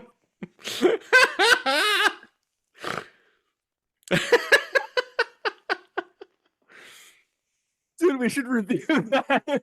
Dude, we should review the new joint, The King of Kings, an animated CG Jesus movie. Oh my god, yeah, I can't believe that. Our buddy Jeff from It did Love of pretty Cinema well, was though, talking about King of Kings this morning. Dude, I was kind of disappointed by I was entertained but disappointed, and I did exactly what you said. I had snacks during the movie. It was fun. It's a fun watch until it isn't, and you're like, come on, enough. Like all the shit with the It's 2 hours. It feels long, right? It does. It feels overly long. And there's also stupid stuff in it, but not the kind of good stupid. Like, okay, can I give you an example of bad stupid? Okay, good stupid would be like what we were talking about. Like if the blind guy had shot a bazooka and it went the wrong way and blew up the bad guy. That'd be amazing. Good and stupid. Now let me tell you bad stupid. Here's something that actually happens in the movie. For no fuck reason, when he rescues the girl and they're leaving the complex after everybody's been beaten, she turns around to the empty complex and flips it off. She flips the bird. It's a stupid fucking moment that I'm like, huh? Who is this for? That's the humor moment, though. See, That's I didn't find another that. Did you find that funny? No, Or were I you was just like, what the why is fuck? this scene not cutting to the credits? Because it was just See, that's humorous. That's humorous. It if she's happens about so to do slow, something and then the you know? credits start rolling, it cuts her Here's off. one thing, dude. Here's one thing that I swear to God made me laugh. And then after I watched the movie, I kept thinking about it and laughing, which means no one's gonna find this funny. But I just thought it was hilarious that the guy's daughter fucking snaps that lady's neck. Oh yeah. She fucking kills someone, She and kills. then she says "die, bitch," I think, and then snaps this lady's neck. This She's is the daughter he's no, Mark. supposed to rescue. She's And about. by the way, she's Dude, bitten multiple before she people kills the up sex until this trafficker, point. she It's leans in and hilarious. goes, "What do you want on your tombstone, bitch?" and breaks her neck. But I was just thinking, it's like, think about the character. The character they set up. Yes, she says she's done karate at the beginning, but she comes from a loving family. Yes. They're very supportive, but she essentially has given herself the worst trauma by killing someone. Yes. And she Like, pulls there's a no reason why she pulls she a would kill Mel Gibson in somebody. Lethal Weapon. She wraps her legs around the girl while she's hanging. And I was like, wait a minute, if you had all this survival skill and chutzpah and you're killing people with your thighs, why didn't you just do that before? Why are you waiting Well, she till was now? biting people, which was cool. Actually, That was I do cool. like The that bite she fights. reveal was good. The one Yeah. part that it's just the fact that it's like you're killing someone. You know, Yes. for a person that age from a good family, she's already got this. She's got her in a chokehold, which means she can knock her out. But she and by the way, this is how I know. There's a really fucking loud neck snapping sound too when it Yes. happens. Yeah. And you're It's totally right, fucking dude. devastating. It should rock her to the core because she's a regular person and it doesn't. In fact, she kills and then she turns to the empty house and flips it off. Okay. As she's snapping this lady's neck, she's also watching Jason Statham smash a guy's head into Yes. tiled wall. Yes. And she feels that. Oh, prior to this, I know the guy's a rapist piece of shit, but she also watched this guy get shot with a high-powered round and launched into a tub. Oh, that was funny. That was funny. Yeah. And she doesn't feel anything. She feels for this. nothing. She's just She like, feels nothing. it's just funny. She turns and flips it off. I'm laughing about it now because it's so stupid. Like, there's also another stupid bit with her too. She's terrified before she knows Jason Statham's coming. She thinks it's her last night on Earth. You know what she does? She starts playing the piano, and they let her. It's so stupid. Like, I don't fucking understand. There's just so much dumb stuff in this movie, and it's not the good kind of dumb. It's the, like, we didn't think this through on a character logic level. And so let's just put it in. It's so fucking stupid. Yeah, I think... By the way, even when you were saying about how sex traffickers are bad guys, another thing that I thought was funny is like the guy sex trafficker, one of the group, that part of that duo that kidnaps. He fires all the rounds in his gun, and then he looks at the gun and he's confused as to why it's empty, and he swears at his gun. Oh, you just reminded me about something. Okay, don't they make the See, this fucking script is so lazy. Earlier, they make the sex trafficking duo super capable. Very scary with the firearms. They're formidable foes. But at the end, when Statham shows up, doesn't it seem like all of a sudden they don't know what they're doing and the guy's afraid? Yeah. The guy who was such a badass before, Yeah. now all of a sudden he's like, oh, I don't know how to fire this thing. Like, he gets really weird when Jason Statham shows up, because I expected a big hand-to-hand fight between him and that guy, where that guy was gonna fucking do some crazy Hapkido type shit. And no, all of a sudden the script just decides he sucks now. I was like, what the fuck is this inconsistent bullshit? And he's literally the final bad guy. He's the final bad guy. That's what I'm saying. It was so unsatisfying. Like, how cool would it have been to be like, no, like, knockdown, drag-out fight between Statham and the huge biker. And they've got to fight to the death. And you know it's got to have that meaningful thing when he fucking jabs the knife in, hangs his head like, I'm sorry, brother. Like, that's a final fight. I'm thinking of, like, at the end, again, let's talk about Lethal Weapon. At the end of Lethal Weapon, when Riggs fights Gary Busey on the lawn, it feels huge. This is a movie with explosions and gunfire, and the biggest thing that happens in that movie is a hand-to-hand fight in the rain between two dudes on a lawn, and it feels huge. It kicks every fight in this movie's ass. That fight is one of the best movie fights I've ever seen, because it's not just about the fight and the way it's choreographed, it's the meaning behind it. You've gotten to the whole movie to this point, it means something. All the fights in this movie mean nothing. They're empty. You're like, eh. And the biker one only works because it's fun, and you're like, finally, Statham is matched with someone who is physically imposing.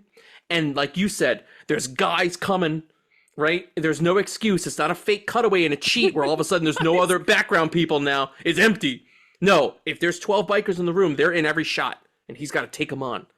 That was great. Good. That's the best scene in the movie, that biker fight. It is, yeah. Yeah. It Even felt by the good. way, both biker scenes are good. When they're in the first time he beats everyone up to get to the conversation, also a really good fight sequence. Yes.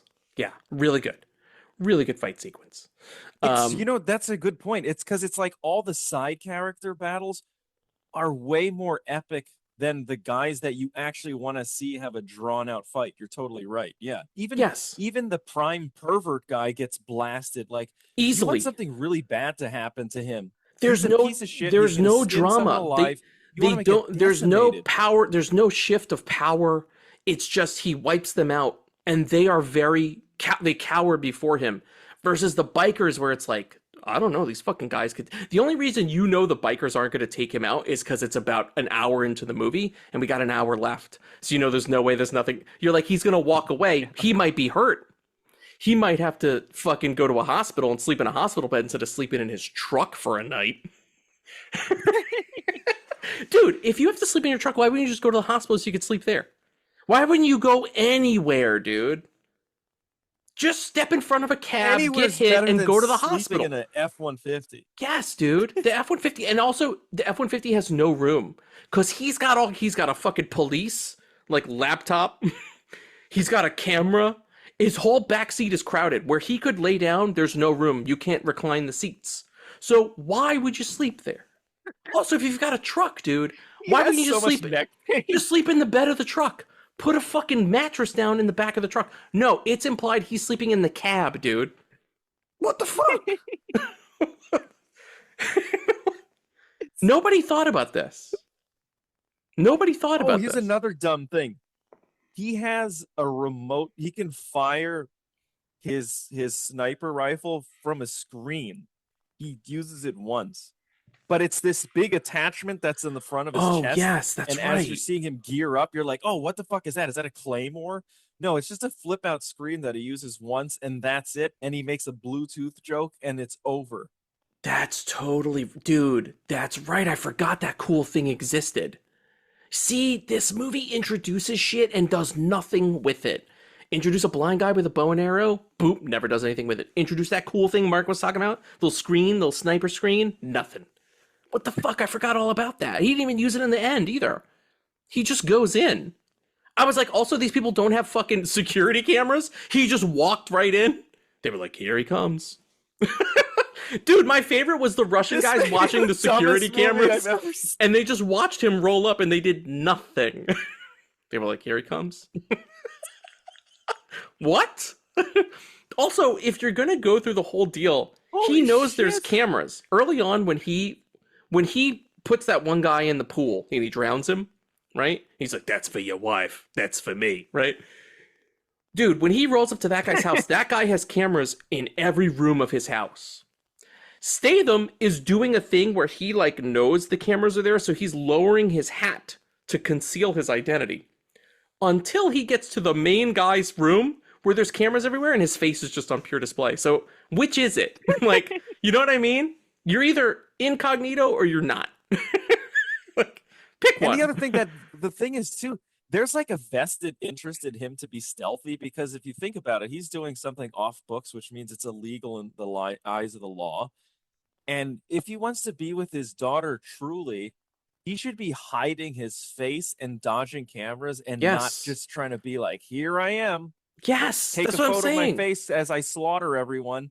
Also, Black Ops guys, put a fucking Kalashnikov or some shit on. Put a fucking ski mask on. We know it's you, man. And the other thing too is like a lot of these problems could be solved in one way. Actually, is the easiest. Just do that whole "I cut the hard wire." No one's gonna fucking judge it. Everyone's so used to people just snipping a wire and all the power goes out. It's fine. Yeah, it's cool. Fine. Then you don't have to worry about the stupid camera shit. Also, you could have totally faked it and had him like take out the power with like a gun from his little sniper shit on his chest and hit a box like a fucking transformer and blowing everything out, and we would have been like, "Yeah, that's fine. I accept it." You know what I mean? Like, what the fuck, man? It's fucking stupid. It's so stupid. A working man with a non-working script is what this movie should be called.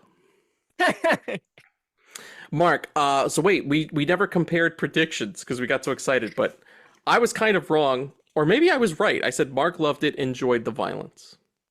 I was kind of wrong. I think, you know what? You liked it, it Here's seems the thing like. is, I think I liked it as I was watching it as escapism, but having a conversation with you made me not like it as much.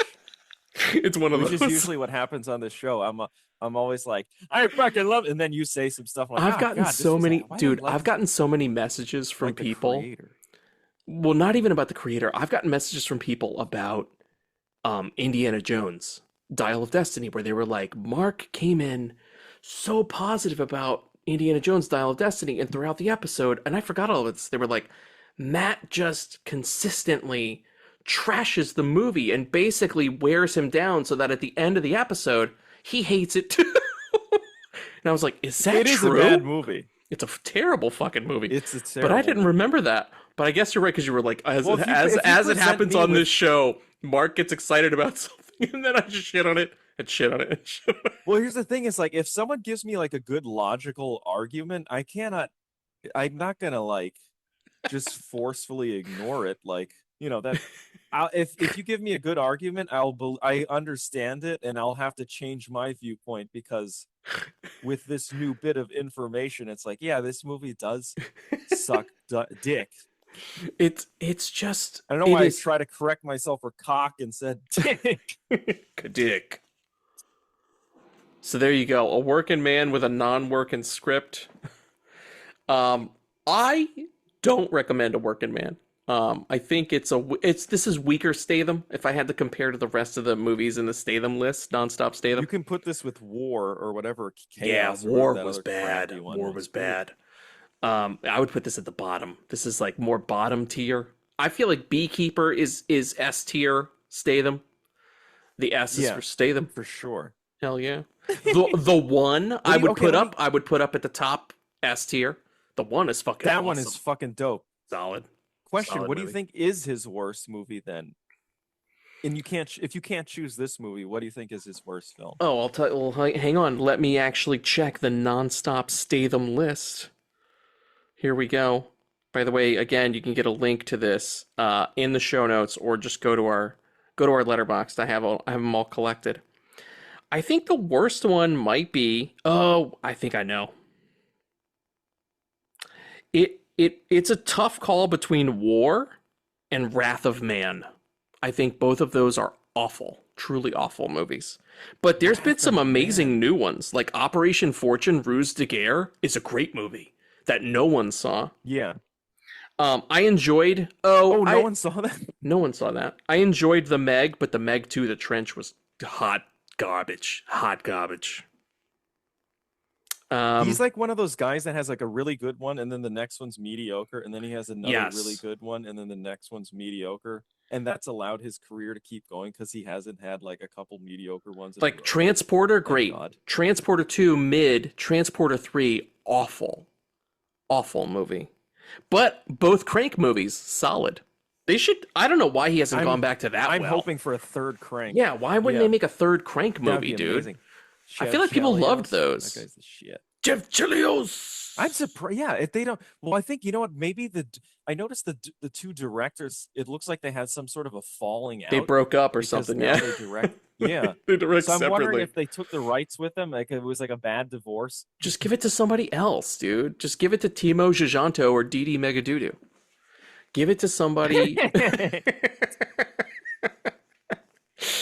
All right, Mark. I think we've. Anything else you want to say about A Working Man before we move on? I'm sure there's a ton of stuff that I can crap on, but I feel so I've pooped on it enough. And I do love Jason Statham, so I don't want to. I love Statham as well, dude. To be clear, I love Statham. Even when he's bad, I still love Statham. And he does shine in this. He gets some cool fight scenes. But as Mark said, you could definitely see that they were using him a little less with that stuff. He wasn't flipping all around and shit like he normally does, where you're like, God damn, this guy's crazy. And the thing is, and another thing that goes back to the whole setup and not paying off. The first action sequence does set you up like, okay, he's just toning it down because he's on a construction site. But it's like, this is going to be a good movie. And then nothing really happens that's as dope as that. Yeah, I would agree. For the last battles, which is sad. Okay. Hey, you want to do Rex? Yeah, let's do some fucking Rex. Let's do it. I'm gonna wreck it! Wreck it! Wreck it! Wreck it! Wreck, wreck, wreck! I'm gonna wreck it! Wreck it! Wreck it! Wreck it! Wreck, well, I go on facts, not recommendations, but thank you. DD Megadoodoo. Mark, how many Rex do you have this week, buddy? All right, I lied. At the beginning of when you played the intro, it's like, I got 4 Rex. I actually had 5. I have 1, 2, 3. I've got 4. One of them is a TV show. Oh, okay. So, but I'll count it. Do it. Count it. All right. Actually, you want to go? You've been on vacation, so you should. Oh, I should start. Well, I'll start with something that I watched on the plane. So I did bring Brothers Grimsby on the plane, and I wound up not watching it because I had a terrible flight, and I only watched one movie. But it was another Mark rec. Mark, I finally watched Kill, the fucking Indian movie that you told me about, I think last year on the show, where you were like, you gotta watch Kill. It's a movie that's set entirely on a train. Mark, I remember, compared it to like an HHN house. He said it was like a crazy dude. Kill was awesome. I loved it. Also, it came at the best time during my flight because I endured. It was the most uncomfortable flight of my life getting to England. It was so fucking... Really? Oh, the worst. I'll never fly Virgin Airlines ever again. Ever. Like, complete... They're pretty good. Shit show. Hated it. But... Wow. I was totally uncomfortable. It takes 10 hours for me to fly to England. The first 8 hours, I was just in complete misery. The last 2 hours, I was like, well, I might as well watch something. And I'm looking through, I basically my bag was in an overhead. I couldn't even get to it. So like my iPad, my movies, everything, my headphones, everything was just gone. So I was like, I got to use their headphones. I've got to use their shitty screen. And luckily they had a great movie selection, and I saw Kill, and I remembered you recommending it. And I was like, fuck it. So there I am, dude, in the different time zone as it's becoming daylight, and I'm eating breakfast and watching Kill. I'm eating yogurt on an airplane, yogurt and like some toast, and I'm watching Kill, and I loved it. It was so cathartic watching this guy also be trapped on like a transit vessel and just killing people. Oh, the catharsis I felt, dude. And there's crazy action. The fighting in this movie, you want to talk about lazy fights in a working man, watch Kill. It looks extra lazy because these guys are flipping and punching and doing all kinds of crazy shit in tight, close quarters on a passenger train. And I love it too because the movie is very clear. It spatially understands where you are in sequences, and there's a lot of characters, and it's very good at identifying like, these are the bandits. The bad guys are bandits in the movie. These are the bandits. These are the soldiers. These are the good guys. And sometimes there's like good Samaritans that help the soldiers as they kind of go through the train, trying to like recover people and fight off bad guys.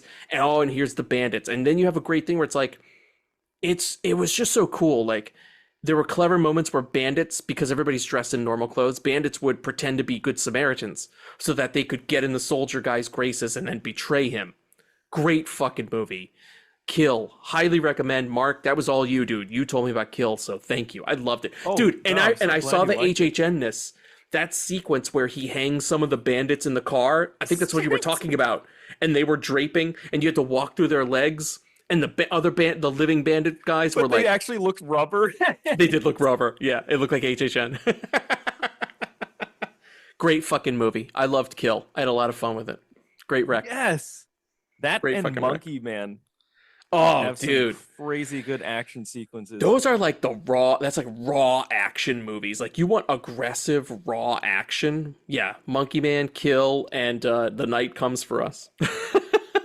That's like a good triple bill. You know what's crazy though? It's like, not to bring it back to a working man, but look at all the stuff you can pull from for good, inspiration. Yes. So it really you really better do a good fucking job. And think about, like in Kill, how much you care about the people and the survivors on the train, how much you hate the bad guys, so that when the final fight happens between the main soldier and the fucking bandit guy, you want that bandit guy to get erased from existence, and he dies in a spectacular way. That's what I'm talking about. It means something. You have to make things mean something. Great fucking movie. Great movie. Oh, I'm so glad you liked it. That's cool. I was not expecting to hear that, actually. Yes, I watched Kill. It was like, because you're traveling, and then when you go to these places, it's not like I have time to hang out and watch movies in the hotel room. You get home at the end of the day, you're dog tired.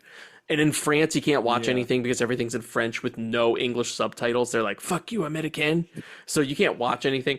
So literally the only movie I watched on my trip was on the flight there, and then I watched a movie on the flight home. And both of those are on my list. But Kill, great movie. Damn.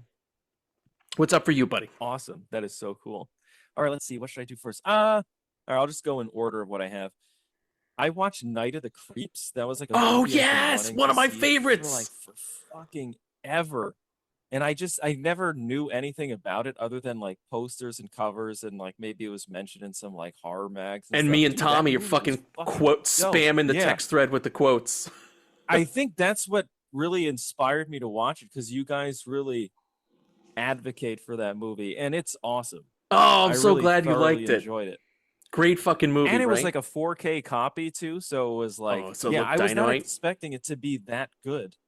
Great fucking movie. So, dude, Tom Atkins is such a badass in it. He's fucking great.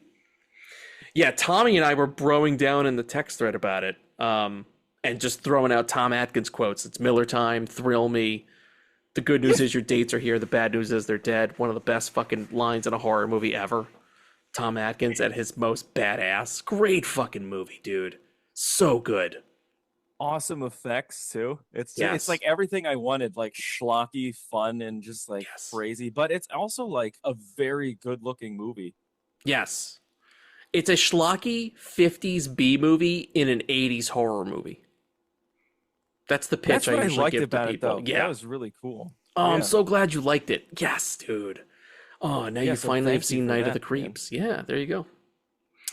Okay. I won't spoil it because I honestly think people should just watch it because it's so much fun. And it just got a great 4K from Scream Factory. So if you're a physical media person, definitely pick that up. All right, next up for me, the movie I watched on the flight home was something that I did not intend on loving.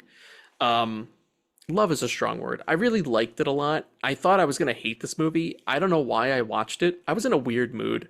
Every time I'm on an airplane for a long time, I'm in a weird mood. and I was just like, I'm just gonna watch this. I finally watched Wonka, the fucking Timothy Chalamet Oh. Wonka, and I really liked it. Have you seen Wonka?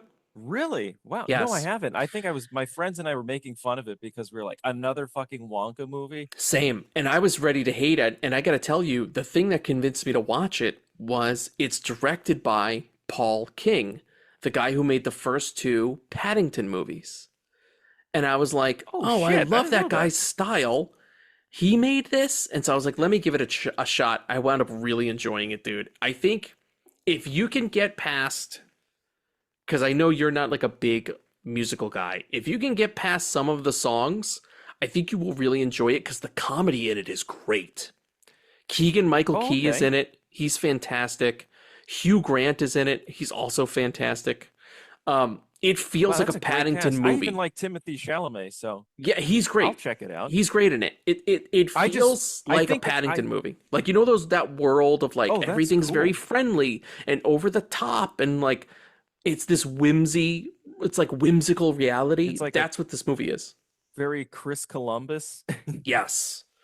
Yes. And it looks fucking But great. you know what? Does it feel very CG or not really? The only thing that felt CG to me was when they would do there are moments, I don't want to spoil anything. There are moments when he's visualizing what the chocolate factory is going to look like. That is where it gets very CG. But all the other stuff looks good. I even thought, this isn't a spoiler. Hugh Grant is the Oompa Loompa. He's an Oompa Loompa, and they're like very small. And the effects that they do on him are actually great. I was worried I was going to be like, this is super annoying. He's going to be like an annoying CG character. He looked great. I think you will be Like pleased with the Snow effects. White, where they just look weird. Yes, he looks better. He looks more real than the stupid dwarves, for sure. But good movie, dude. I didn't expect it to be good. I actually liked some of the songs. I want to write it down, actually. I think more than the songs, the comedy is what worked for me. There's some really funny bits in it. And I just love that world. I love the way that Paul King directs. He makes these just whimsical movies. You want to just live in the movies that he makes, and this is no exception. It's really fun, dude. I think especially too, you're an admirer of great set design, and this movie has that. You really disappear into the world that it's sort of showing you. Very cool movie, very different. Damn, I'm actually very happy to hear that. I will check it out, actually. Yeah, Wonka, it's I worth love a watch. those type of movies. Yeah, dude. Like I said, not every song works. There are a couple songs that are a little like.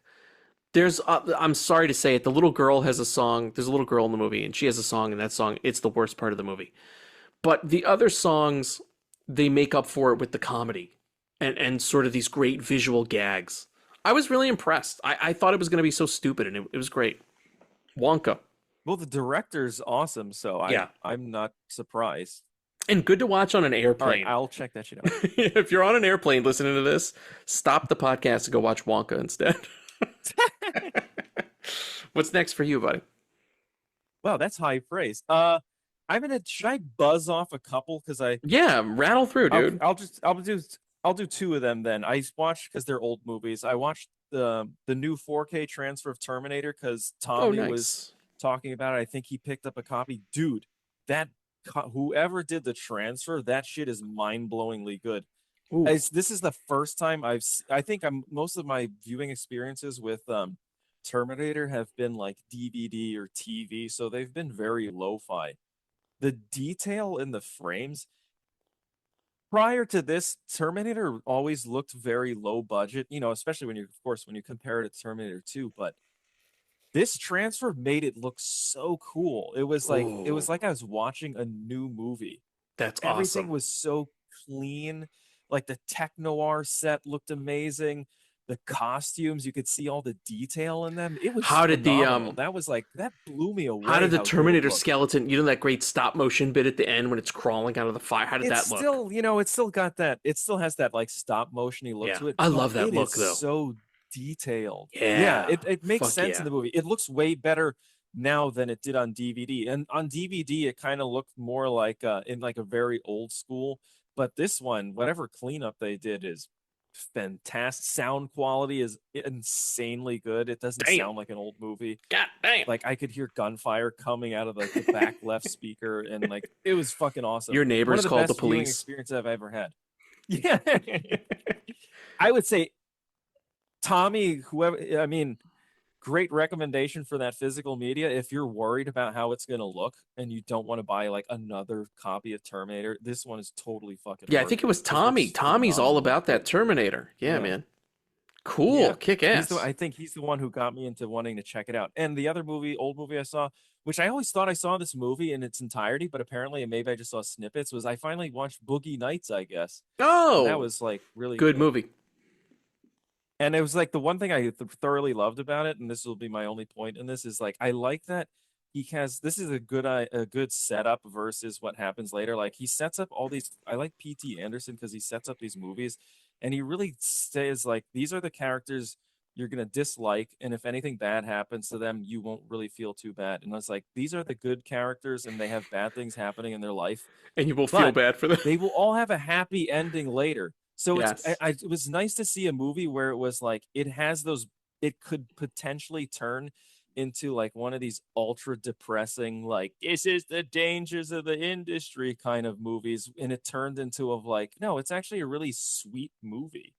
Like Yes. yeah, bad things happen and terrible things happen, but at the end, You're right, like, but it's got a happy you're ending. very happy for each character too. It's not just like you figure it's terrible. I thought so many people were gonna die in that movie at the end, and then it was like, wow, this was like a very uplifting movie. Anyway, what Yes. a dope movie. Great It movie. was very Great movie. good. Yeah, good fucking wreck, No dude. 4K of it though for some reason. I haven't watched it in a long time. You know what movie I really like of his a lot is Punch Drunk Love. I really like that one a lot. Yeah, that's phenomenal too. Great fucking movie. You With want to talk those about another three movie brothers where that they come after? yes, where you have good, very, very clear-cut good and bad characters, and then at the end of the movie is this sort of wonderful happiness that happens. He's really good at that. Yeah. That's a good call. Yeah. It's surprising too sometimes because when you think of those movies, you kind of think like it's very easy, I think, for filmmakers to go all Darren Aronofsky because it's like, and then I'll get the rewards of being dark and depressing. And he's just like, you know what? It's sort of like if Darren Aronofsky decided, like, you know what, there's some positive shit in life, and how about I have a happy ending every now and then? Yes. Fuck yeah, dude. Darren And it's like- Aronofsky and it will still never have a fucking happy works. ending in his movies ever. That fucking depressive shit. Mark, you got another one you want to fire off, or shall I go? You can go. I only have Okay. 2 more left. So Well, I got a new one. Sinners. I saw Sinners. I haven't been to the Oh, wow. movies. I haven't been to the theater since Mickey 17. So it's been a long time. And it's just because Yeah. I've been very busy and I've been traveling, but there just hasn't been a movie that has made me stop what I'm doing, and I got to stop and go to the cinema. And I knew I wanted to see Yeah. Sinners on the big screen. I don't want to say anything because Mark, you haven't seen it yet, right? no, I haven't. But But I really won't want spoil to. anything for you. I will say this is worth going to the movies for. And Oh wow. see it on the largest format possible. Yeah, I watched a great video really quick on YouTube for Kodak. Ryan Coogler breaking down the various formats you can watch the movie in and why, and sort of what the differences are that they would show you. Fantastic video. Oh, that's cool. But it convinced me to go large format for Sinners, and I'm glad I did. It was I don't want to oversell it. I loved this movie, dude. I loved it. I went in expecting a very straightforward horror movie, and I got something so much more. There's so much more going on underneath this. It's so expertly directed. You watch moments from it and you're like, oh my God, that's what this movie's really about. It's one of those. You know what it kind of reminded me of? It reminded me of like if Martin Scorsese made a horror movie. Phenomenal. Oh, that sounds dope. Phenomenal movie. Easily the best thing that Ryan Coogler's ever made. I kind of want to watch it Wow. again in the theater, which is rare for me. Unless it's Beetlejuice, then I'll go to the goddamn cinema 3 times. I didn't have a lot going on in my life at that time. I look back and I'm like, how did I see that movie 3 times? Sinners. Hey, it's a fun movie. Wholeheartedly loved Sinners, and it's on my favorites of the year list. I only have 2 movies on there so far. Wow. The 2 best movies I've seen this year, new movies, are Sinners and The Monkey. Those are the 2 best. Those are my 2 favorite movies I've seen this year. The Monkey I loved. Okay, I'm gonna watch that tonight then. Is it, if it's available? Might not be available yet. It is, yeah. I think Is you it? can rent it digitally now. Oh, Yeah. dude, The Monkey saw is some- one of the. Dude, The Monkey kicks fucking ass. I think I wrecked it Really? on this show, but oh, dude, I loved You The did, Monkey. yeah. But I I didn't loved it. realize, or I forgot that it was like on your top Oh, movies. dude, so like I totally- said, if you I'll go, watch that for my sure. favorite movies of the year so far, favorites of 2025, The Monkey and Sinners are on that list. They're the only 2 movies on the list right now. Shit, I gotta go see Sinners. Dude, I would go large format. I know you've had some not great experiences in the theater. Maybe pick your time. Go in like the middle of a weekday if you can, where like nobody's gonna be there. But go large format. See it big, if you can. Well, You I have won't be no sorry. work anymore, so I can go tomorrow morning. Dude, if I were you, I would go in the morning, large format, get away from the audience, and see this thing on the big screen. It deserves to be seen big. There's some crazy think- sequences in it. Really? Like Yeah. multiple really dope There are Okay. 3 sequences in this movie, 3 sequences that I tell you are worth the price of admission on their own. That are Okay. just fucking I crazy. will go. I'm talking like visual. I'm talking meaningful, Oh shit. Hold on. exciting. There's 3 sequences right now I could tell you that will make you feel like you're levitating out of your seat. They're so fucking good. Really? Yeah, it's a great fucking movie. Is it like a movie where it like shuts the audience up? a little bit? Kind of good. A little bit, yeah. There's definitely that third sequence is gonna if you got anybody making noise, it's gonna shut them up real fast. Okay, cool. I will go. I think. Great fucking like movie. I said, there is an IMAX, but it's quite a drive away. But if It you might say be it's worth it, seeing on a dude. big screen, To me, if you can go there's a any large format, I would go. should I go at 12:45 or 4 o'clock tomorrow? I would go early. I would go 12:45, dude, because you run the risk of less idiots in the theater. I Yeah. think. Okay, 4 I will o'clock, do that for you get sure. dummies. I think between the Yeah. hours of like 10 a.m. and 3 o'clock, prime movie time, dude. You go outside of those windows, you're playing with fire. Dude, you go outside of anytime you that have to window, do Mark, normal people and you hours, better it ask. sucks. You better ask, what do you want on your tombstone? That's what you're gonna ask. So there you go, Sinners. I was It's a- waiting for DD Mega Doodoo. DD Mega Doodoo. It's a big wreck for me. I don't want to say anything more until Mark has seen it. I'm sure we'll probably, the next time we have a pod, after Mark has seen it, I'm sure we will discuss it more because it's taken We'll all of geek me out not to for say an hour, anything. probably. Dude, I could do a whole 3 hours about Sinners. I loved it so much. And our Well, buddy I'll tell you Kevin. this: if I see it and we have nothing for next week, I'll talk to you about it. Yeah, oh yeah, we should figure out what next week's show is. I've been talking to our buddy Kevin from The Real For Real all about it. He's already seen the movie twice, and it's been really cool discussing it with him because he's got like some great theories on it and just watching his reviews and shit. Oh, really? Awesome movie. Oh, so it's a movie that has a lot of conversations. Yes, after. and interpretations. Yeah, yeah. This is a Okay. fucking. This know is a movie, dude. This is not. This is a. I'm not. I don't want to sound like a douche. It's a film. This is a film. This isn't a movie you waste time with. This is a fucking movie that like you sit around with people and you're like, watch this film and discuss how awesome it is. It's the kind of movie that's gonna make you want to That's make so a movie. cool. It's so good. You're gonna be like, I want to make films. I love movies.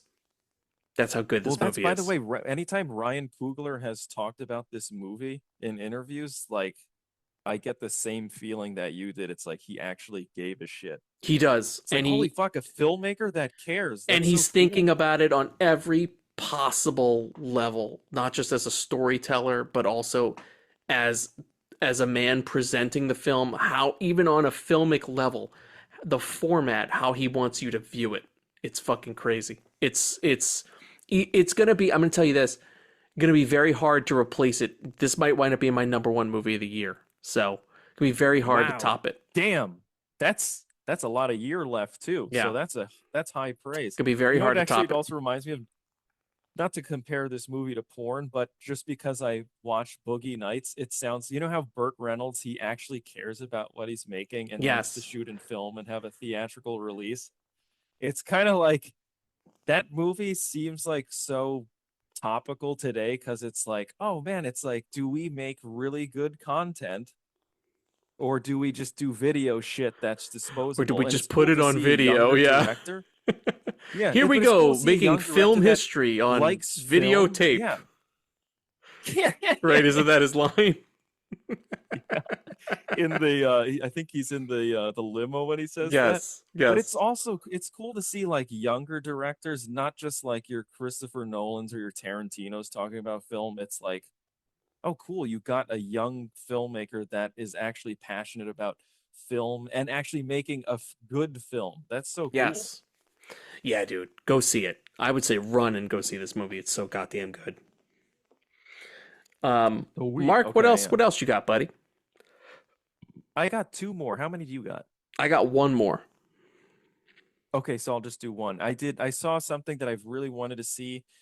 It's called Asphalt City. And it's like, I guess it's like training days, but for first responders. Oh shit. Okay. Or like, you know, those guys in the ambulance that pick people up. They're like the first ones on the scene and they see like the most disturbing, crazy shit.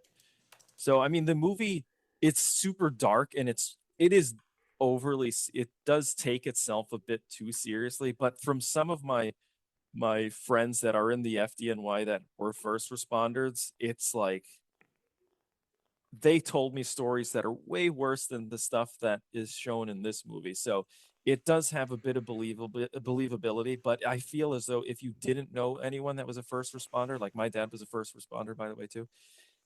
If you're not familiar with it, it may come across as like, oh, this is so dark and depressing. And like, they're just hit with all this horrific shit over and over, and it doesn't feel real. But if you talk to like people that did it, it's worse. So maybe the movie feels like that to us as outsiders, but some of the topics in there, it is a very dark movie and it is a downer.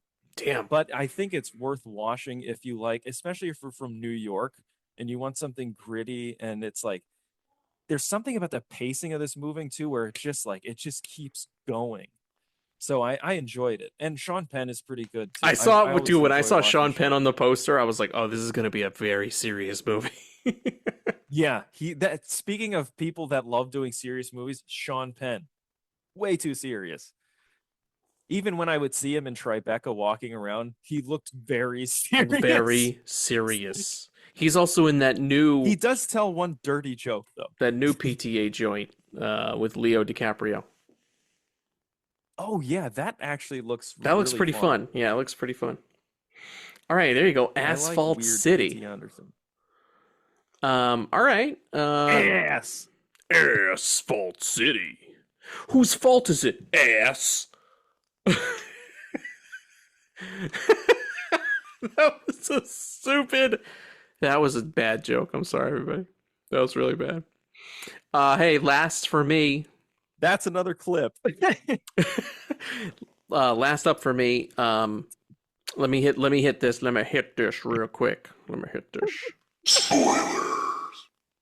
I finished Daredevil Born Again. I went abroad, and the last 2 episodes happened. Mark, you watched the last 2?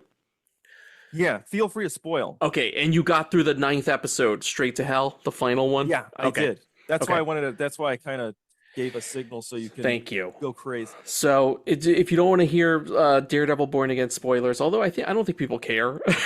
I don't think people care about the show as much as we do. No one's watching. No one's watching, so maybe who gives a shit? But if you do care and you haven't watched yet, very small Venn diagram of you. Go ahead and skip ahead a couple minutes. I watched it. I'm just gonna say I have a review. My headline review for the whole season. Loved it because I love Daredevil. My headline review for the last 2 episodes, boy, were they uneven. God, it was like a mixed bag for me because it felt like, I feel like this season you can break into 3 very distinct styles. Like The opening 4 episodes I adored. I wouldn't change a thing about them. That's kind of the tone and look and feel I wanted throughout. Then in the middle of the season, it kind of rushed a bunch of things. We got the Muse storyline, but Muse is kind of like brought up, introduced, revealed, and dealt with in 2 episodes, and it's over. That feels like it should be... And not in a way that's believable. No! It should feel like that should have been a whole season when you finally got to that guy at the end. It was like, oh my god, we gotta find Plus, Muse. it's cool Oh, enough look, we to find warrant Muse the whole in the next scene. Oh, look, I'm fighting him in the next scene. Here, he's dead. I was like, that's it? It was like they were in a giant rush. Everything felt rushed. And then the last 2 episodes, there were great moments, especially if you're a Punisher fan like we are. I love John Bernthal as Punisher. He's so fucking awesome. But like, great moments and truly bloody, like surprisingly gory, really disturbing Punisher violence for Disney. Awesome. But there's like mixed bag shit for me where I was like, is this really what this season is adding up to? I was like, it's adding up to this whole thing, like the martial law thing, and Fisk kind of like having his, you know, cabal of people, and then Daredevil kind of having his kind of society of people, so that these are the 2 people that are going to come head to head next season. I like the idea. I'm not sure that the execution for the last 2 was there. The only things I really liked were the Punisher scenes. Everything else I felt weirdly rushed and a little nonsensical. Because, like, even just down to little stuff, like, I won't bring up every little thing or we'll be here for an hour, but, like, the cop, Cherry, that guy has said repeatedly to Matt's face, I don't fucking like Daredevil and I don't want anything to do with him. So why is he there at the end in the bar with everybody else? That guy shouldn't be there, or there should be a scene showing me the change, because he is super, super, super emphatic about he's not going to have anything to do with Daredevil. Why is that guy there? And maybe that's something they'll explore next season. But if it's going to do the same thing that it did this season, it's not going to be very satisfying. They're going to deal with it in an episode and it's going to be over. It's like they're in a big rush to get these things out. It's almost like they were scared they were going to get canceled or something. Like, why are we moving so fast? Is it just me? Yeah. Well, here's what I thought. I agree with you too. It's like things got really crazy. Characters made choices that made no sense. For me personally, I'll be honest, I preferred it when Fisk was seen as, but here's the things that bothers me. Anything where they actually try to prove that Fisk is evil, I didn't like any of those scenes in this season. I actually preferred it when you didn't know if Fisk actually wanted to change for the better or for the worst. And I thought that play between him and Daredevil was way more interesting. And then you play with the fact that he's having these crises of consciousness as like, should I be a villain or could I go straight? And then you can introduce other bad guys. But it's like they just want to hammer you to death with Fisk is actually they're going to be the bad guy for every fucking season. Yeah. It almost seems boring because it's like, so we're watching this thing at the beginning, so we're going to go 9 episodes just for you to tell us that, oh, he's back to being Daredevil and Fisk is just pure evil. So all we've done is we've wasted 9 episodes just for them to tell you that, yep, these are the characters that you thought they were. So basically the whole season was a filler. Yes. Because the reveal is that they're exactly who the fuck the audience already knows they are. And who they so there's no mystery. Who they've been pretending they're not and who they're expected to be. You're absolutely right. Yeah. It's just there's no other takeaway. There's no arc. They're just there. Yeah, I still loved it. I thought it was fun. He's just like, yeah, he can kill everybody. Yeah, like I thought it was fun, but I'm with you. It was inconsistent, especially towards the end. It got really like rushy and sloppy. The assassination thing was such a waste of time. Why would Matt jump in? I mean, I understand why, because it's dramatic, but like, why would Matt take a bullet for Fisk? It makes no sense. I get it that Matt then he stays in the hospital for like one day and then he's back to beating people up, so it was like not even as dramatic as like when he's standing there at the end, you know what I thought would have been way more powerful, because they end on that shot of Daredevil in Josie's bar with his kind of, you know, collection of allies, And I was like, it would be so much more dramatic if it's Daredevil and you can see he's been broken by the shot, like he's standing with a cane, or you get that he's hurt and you're like, oh fuck, the one guy that could protect them is hurt. That I think would have been way more powerful of an ending. Did you stick around for the post-credit scene? Is that where John Barenthal is like, Yeah. hey, come over here, Anthony. Where you from, Anthony? That guy's such an idiot. Yeah. Oh, let me stick my hand in the New Jersey. I'll get my next nap. Let me stick my hands into the Punisher's cage. Dude, literally when that happened, we were like, why are you sticking your hands in the fucking cage? Whatever. I was like, whatever. Just let the Punisher play. Who cares? Stupid guy. Yeah, I mean, it kind of made it was like, okay, cool. He set himself up to be captured so he can slaughter everyone. That's awesome. But it's like, why are we getting that as a mid-credit scene? Exactly. I wanted to watch that. Make in the that an middle episode. of the season. Yes. Yeah. Make that an episode or save it for next season. Right? Nobody And you're thought totally Punisher right about was dead. Muse. That was such a waste. It was so rushed. That to me in classic show form, that's a season. Muse is a season because it's like, yes, introduce him, reveal the guy, the drama of can we find him? Oh, it's getting really bad. He's getting close to somebody who Daredevil knows. The city's scared. Daredevil's got to find him. Oh my God. Like, that's 8 episodes. Dude, they do that, what I just said, that's in a great 2. Season. In 2 episodes, and it's super unfulfilling. You know what the weird thing too is? It's like he's killed all these people, but it's only on that episode that we find out. Like nobody's been talking about this at all. Yes.